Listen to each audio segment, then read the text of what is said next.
ನಾನೇನು ಮಾತಾಡಲ್ಲ ಇವತ್ತು.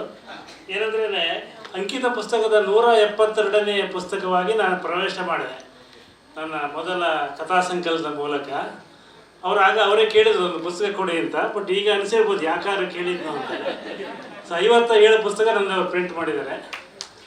ಈ 57 ಪುಸ್ತಕಗಳ ಯಾಕೆ ಇಷ್ಟು ಬರಲಿಕ್ಕೆ ಸಾಧ್ಯ ಆಯಿತು ಅಂದರೆ, ನನ್ನ ಎಲ್ಲ ಪ್ರಕಾಶಕರು ಕೂಡ ನನ್ನ ಬಗ್ಗೆ ಸ್ವಲ್ಪ ಪ್ರೀತಿ, ಕರುಣೆ, ಭಯ, ಭಕ್ತಿ ಎಲ್ಲ ಇಟ್ಕೊಂಡಿದ್ದಾರೆ. ಹೀಗಾಗಿ ನಾನು ಇವ್ರಿಗೆ ತಡವಾಗಿ ಕೊಟ್ಟೆ ಅಂತ ಹೇಳಿದ್ರೆ ಅಷ್ಟು ತಡವಾಗಿ ಕೊಡಲಿಲ್ಲ. ನಾನು ಹಿಂದಿನ ದಿನ ಕೊಟ್ಟಿದ್ದು ಇದೆ. ಮುಂಚೆ ನಾನು ಶನಿವಾರ ಸಾಯಂಕಾಲ ಪುಸ್ತಕ ಕೊಟ್ಟು ಅದನ್ನು ಪ್ರಿಂಟ್ ಮಾಡಿ ಭಾನುವಾರ ಬಿಡುಗಡೆ ಮಾಡಿದ ಉದಾಹರಣೆ ಇದೆ. ಈ ಸಲ ಒಂದು 11 ದಿನ ಮುಂಚೆ ಕೊಟ್ಟಿದ್ದೆ. ಯಾಕೆ ಮುಂಚೆ ಕೊಡಲ್ಲ ಅಂದರೆ, ಈ ಪ್ರಕಾಶಕರು ಮೊದಲು ಕೊಟ್ಬಿಟ್ರೆ ಅದನ್ನು ಸ್ವಲ್ಪ 5 ಪುಟ ಕಮ್ಮಿ ಮಾಡಿ ಅಥವಾ 5 ಪುಟ ಜಾಸ್ತಿ ಮಾಡಿ ಅಥವಾ ಒಂಚೂರು ಕವರ್ ಪೇಜ್ ಬದಲಾಯಿಸಿ ಈ ಥರ ತಿದ್ದುತ್ತಾರೆ.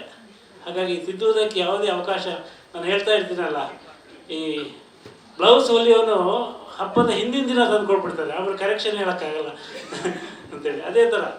ಸೊ ಅವರೆಲ್ಲ ಪ್ರೀತಿಯಿಂದ ಇದಾಗಿದೆ. ಈ ಪ್ರೀತಿ ಇಲ್ಲಿವರೆಗೆ ನಮ್ಮನ್ನು ಕರ್ಕೊಂಡು ಬಂದಿದೆ. ಸೊ ನಾನು ಇಲ್ಲಿ ಕೆಳಗಡೆ ಕೂತ ಎಲ್ಲ ಮಹನೀಯರು ನನ್ನ ಪುಸ್ತಕ ಬಿಡುಗಡೆ ಮಾಡಿದವರೇ.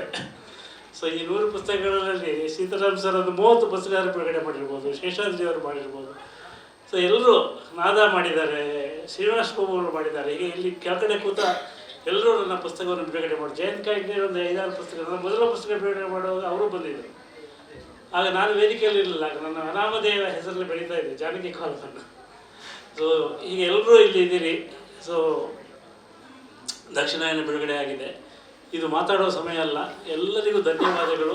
ಮುಖ್ಯವಾಗಿ ಪ್ರಕಾಶ್ ಕಂಬತ್ತಳ್ಳಿ ಮತ್ತು ಅವರ ಇಡೀ ಬಳಗಕ್ಕೆ. ನನಗೆ ಆಶ್ಚರ್ಯ ಆಗಿದ್ದೇನೆಂದರೆ, ಅವರ ಬಗ್ಗೆ ಅಂಕಿತ ಸಹಸ್ರ ಅಂತ ಒಂದು ಪುಸ್ತಕ ಮಾಡೋಣ ಅಂತ ಹೊರಟಾಗ ಕೆಲವೇ ದಿನಗಳಲ್ಲಿ 45 ಜನ ಲೇಖನ ಬರ್ಕೊಟ್ಬಿಟ್ರು.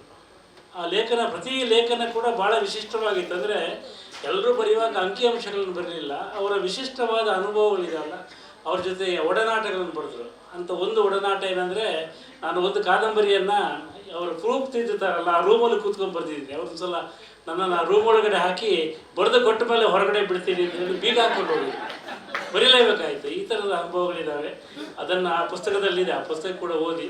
ಈ ಪುಸ್ತಕವನ್ನು ಇವತ್ತು ಅಂಕಿತ ಪ್ರಕಾಶ್ ಸಲುವಾಗಿ, ಪ್ರಭಾ ಅವರ ಸಲುವಾಗಿ, ಅವರೆಲ್ಲ ಬಳಗದ ಸಲುವಾಗಿ ಮತ್ತು ನನ್ನ ಪುಸ್ತಕ ಬಿಡುಗಡೆ ಸಲುವಾಗಿ ಬಂದ ಎಲ್ಲರಿಗೂ ಧನ್ಯವಾದಗಳು ಹೇಳ್ತೀನಿ. ನಮಸ್ಕಾರ. ಇಂಟ್ರೆಸ್ಟಿಂಗ್ ಮತ್ತು ಇನ್ಫಾರ್ಮೇಟಿವ್ ವಿಡಿಯೋಗಳನ್ನು ಮಿಸ್ ಮಾಡ್ಕೋಬೇಡಿ. ಈಗಲೇ ಸಬ್ಸ್ಕ್ರೈಬ್ ಮಾಡಿ.